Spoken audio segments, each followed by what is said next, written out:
Hello, Internet. The topic du jour is public privacy versus private publicity. What are the similarities and contrasts? Can you spot the difference? You know which is useful when. You know how to ascertain the value of each and access the power of each. Are you aware of what is required to have either of them working in favor?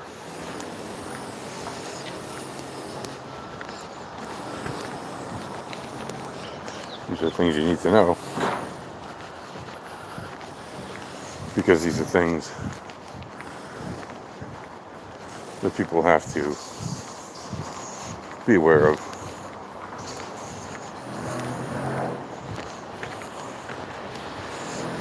In the world in which both these topics are very important, individually and together.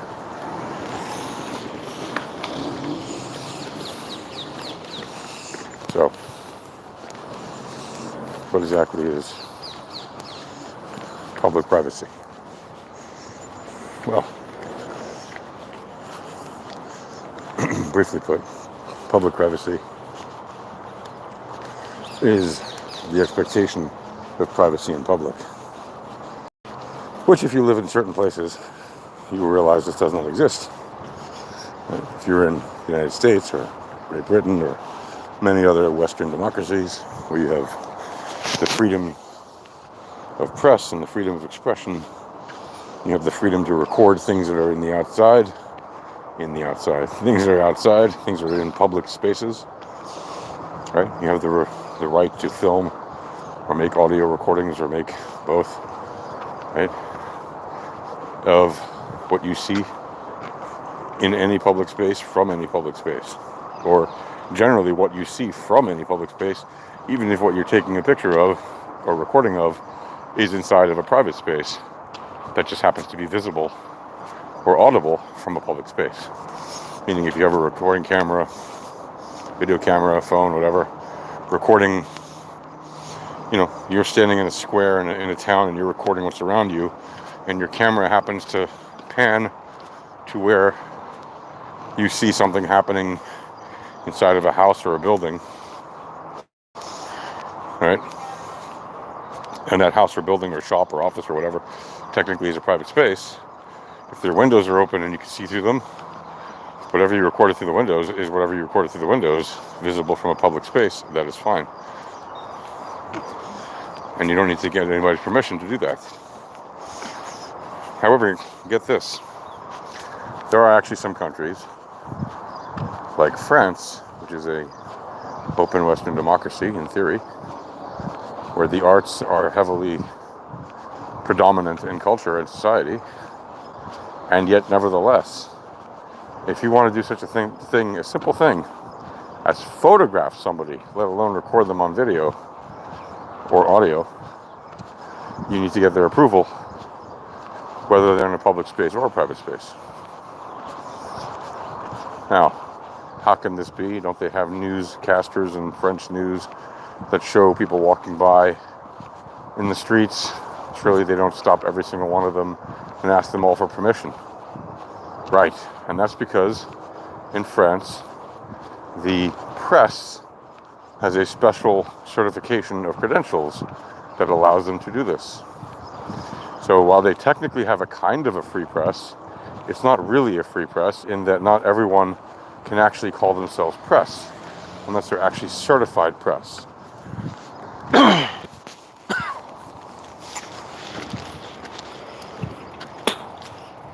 Which means there really are no independent journalists or reporters in France, for one thing. Because anybody who's technically independent, right, has a very unlikely chance of getting press credentials. Because press credentials are usually granted in France to members of established media organizations. What does that mean? That means that as an independent reporter, you don't really have a chance of getting said credentials accredited to you in France. I know. Sounds biased, right? Sounds very not freedom-loving, right? And in some ways you're correct. From the French perspective, though, this is a way of ensuring that the individual's rights are not trampled on by just anybody. And that if anybody's images are used, there is some sort of accredited verification process by which it could be tracked down. The problem with that is that views the world from a top-down perspective of control. And it's very much the kind of thinking that was, necessary in the aftermath of World War II to try to, make sure fascism could not rise again, right? But it's also the kind of thinking that limits creativity in infinite ways. So it's a double-edged sword. Hey, Bucko. How you doing, man? Better. Welcome to.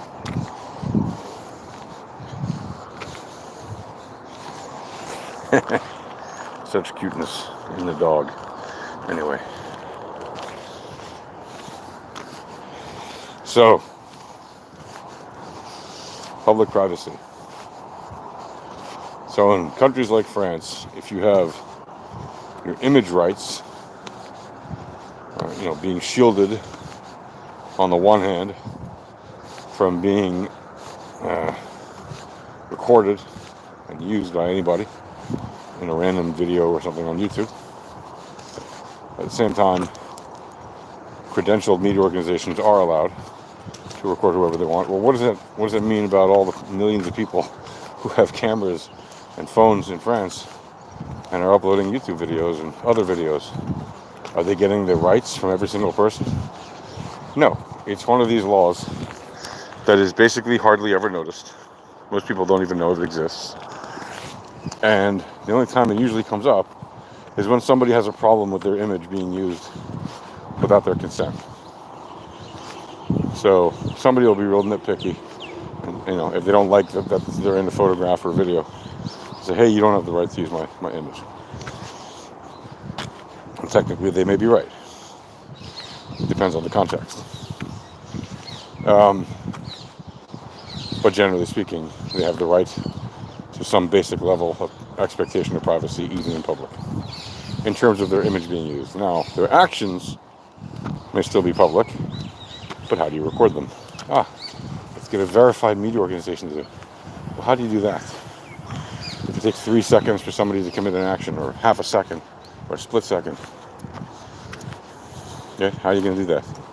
They could do an atrocious act, or a great act, or any kind of act, and you wanted to record it for having a record.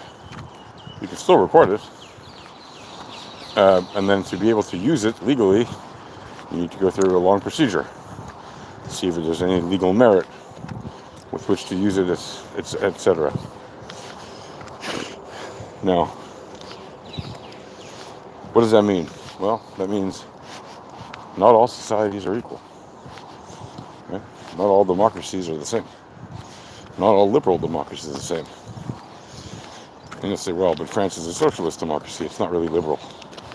Well, that's very true. In many ways, it's not liberal. And then again, in many ways, it is.